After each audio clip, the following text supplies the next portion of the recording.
Have you ever been so beaten down that you can't even get out of bed? Mental health is a serious problem in the United States, and it's important to treat it as equally as you would any physical ailments. According to NAMI, or the National Alliance for Mental Illness, mental illnesses affect 1 in 5 adults in the United States.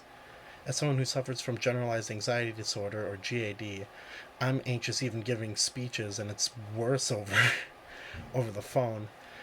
I am a strong believer that in order to treat mental illness the same way that we treat physical illness, people should be allowed days off from school or work if they are not feeling at their best.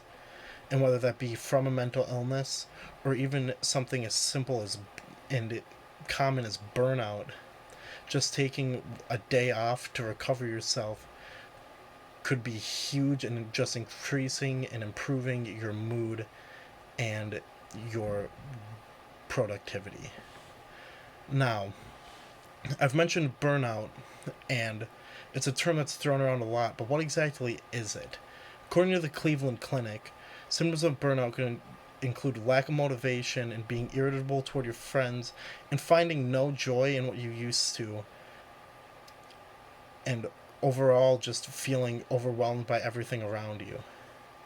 With that description, I know I could say that I've been burned out, and even though I haven't felt at my best, I've still had to go to classes and gone to work because I knew that I wouldn't be allowed any sort of leeway toward that.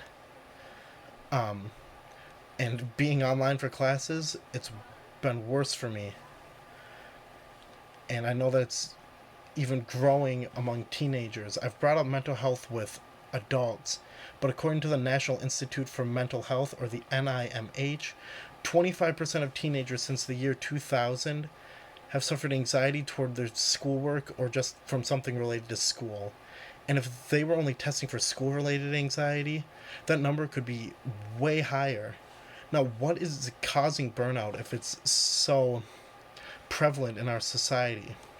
There are many factors that could have caused burnout. According to the Mayo Clinic, some causes of burnout could include just feeling a lack of control, lack of adequate resources toward doing a job or your schoolwork, inability to choose your own deadlines, which applies more to work than does to schoolwork, and not being able to just choose your schedule, or not being clear, not things not being clear toward what you should do with your job or your schoolwork. I know that I have been confused toward what to do with my schoolwork, and that has just caused me complete apathy toward that schoolwork, where I don't even know what to do.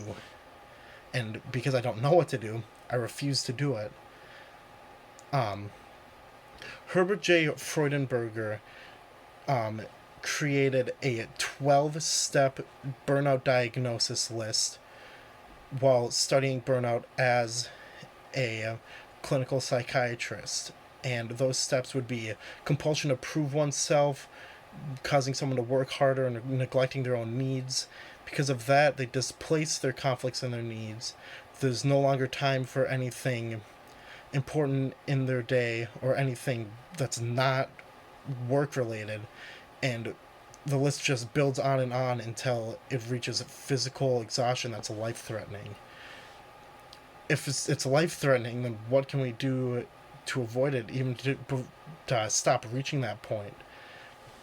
Now, this is where scheduled mental health days can come in. Now, you shouldn't wake up spontaneously one morning and be like, oh, I'm going to take this day off. You should plan it a couple of days ahead of time where you know that there's not going to be much going on, and just take your day off relaxing. You could draw, you could garden, you could read, watch a movie, go for a walk, spend time with your pets or your families. Just do anything to stop thinking about work. And these activities can vary from person to person, so if those don't sound appealing to you, find something that you love to do. However, that doesn't mean that you should wait until you're at your mental end to start caring about your mental health.